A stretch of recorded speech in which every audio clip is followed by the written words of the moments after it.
Hi. Today I wanted to go and research two more hominids which survived during the same time periods and they're pretty close with each other.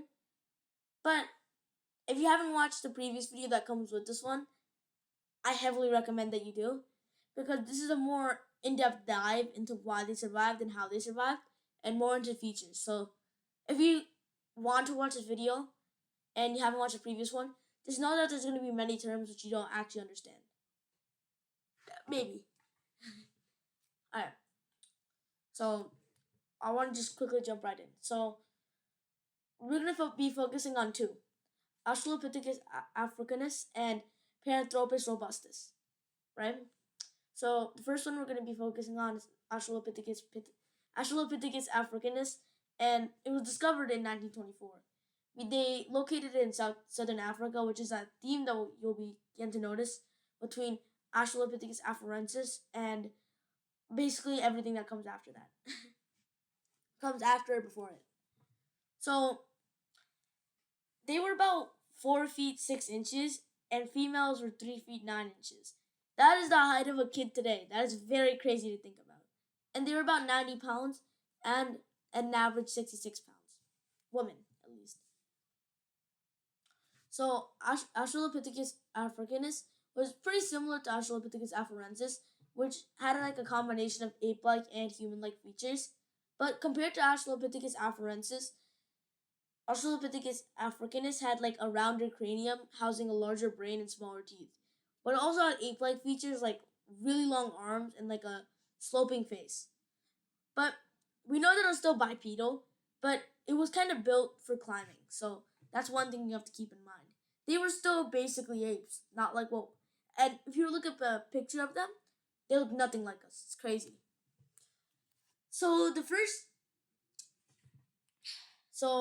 evidence that we had that these existed was found in 1924. And wow, that's crazy to think. This is the 100th year anniversary, or 100 years after Australopithecus africanus was found. So I guess that's a little bit cool. But the Tong child was found in 1924, and it was like the first to establish that early human fossils actually were found in Africa.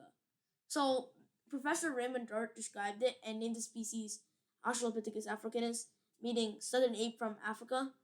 And it took more than 20 years for the scientific community to actually accept Australopithecus as a member of the human family tree. Right? Like imagine having this amazing discovery or like a new element on the periodic table, and then they're like, oh, well, there's this reason, this reason, this reason, and they add it after you die. Right? Disappointing. I'm not saying that he wasn't there to witness it actually becoming Australopithecus, actually becoming like, represented, but I don't know. Well, the main thing is Australopithecus africanus was a hunter. And these are really, really early hunters, but they still survived. They eat mostly meat, and the next species we're going to focus on, Paranthropus robustus, was actually the what's it called predecessor, or sorry, successor to Australopithecus africanus. So I'm assuming some traits kind of passed on through those two. But they eat a lot of meat. They actually eat predators like lions, leopards, hyenas, and they they were much stronger from what I can see. Right? Like from my perspective, I can tell that these almost animals or still humans, but they were still able to kill predators, which now we need weapons, right? If you send a person out there with a spear, and not even a spear, like maybe just a simple dagger or just a flint knife, and expect them to kill like three people and expect them to kill a lion. That's crazy, right? The next one is Paranthropus robustus, which is the successor to Australopithecus africanus. They lived about 2.3 to 1.2 million years ago. Now, this species is more of a side branch because there's only actually two other species in the group of Paranthropus, which is Paranthropus Ethiopicus and Paranthropus boise. And they are known just because they are found in eastern Africa. The paranthropines are like really specialized, and they have cranial adaptations for like really good chewing abilities. Paranthropus means beside man, and so this was like trying to interpret that these humans are not directly like ancestral to us today. Paranthropus robustus was first discovered by Robert Broom in 1938, and it was discovered in Sterkfontein in 1936. A local boy actually showed him some fossil teeth that had been found at an area just down the road from Sterkfontein. Now, but these were not from Paranthropus robustus.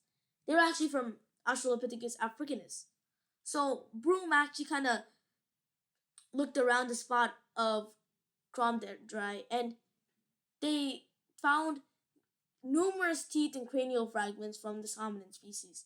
So we're assuming that maybe somehow, like, if you know how fossilization work, like the silt, that could have very rarely happened because we know these animals didn't, or these hominids didn't show grief, so they didn't really care if they didn't bury their dead.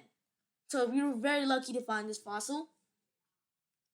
But they eventually did find some Paranthropus robustus, and it's been dated by I think it's called a biostratigraphy, and it was about 2 million years ago, 1.2 million years ago. It had a very large and dished face with strong cheekbones and very small front teeth, kind of like us, but very large cheek teeth and a very big and deep mandible. Males are larger than females and have a sagittal crest running around the top of their skull. These traits are kind of interpreted as a chewing apparatus that is adapted for eating tough, hard foods. Now, we don't know that much about Paranthropus robustus because we haven't found many fossils, but it's still crazy to think they survived 1.1 million years. We have only survived, I think, what, 30,000 years? So it's really amazing. So I want to see what we can take from these humans to see how we are in comparison. So those are the two hominids I wanted to cover. Mostly because they have a more information and they have a bigger contrast to each other, so it's really nice. But this kind of shows how they were barely even human. Like from the details we see, if you looked up an ape, they would look exactly like it, right? But they had this like natural muscular build, which we did not inherit, unluckily. But it's still amazing to think that these animals survived that long while hunting and eating for their own food, fending for their own food. So, and that's the second part of the video, and I wanted to go a bit of a deep dive. Thank you for listening.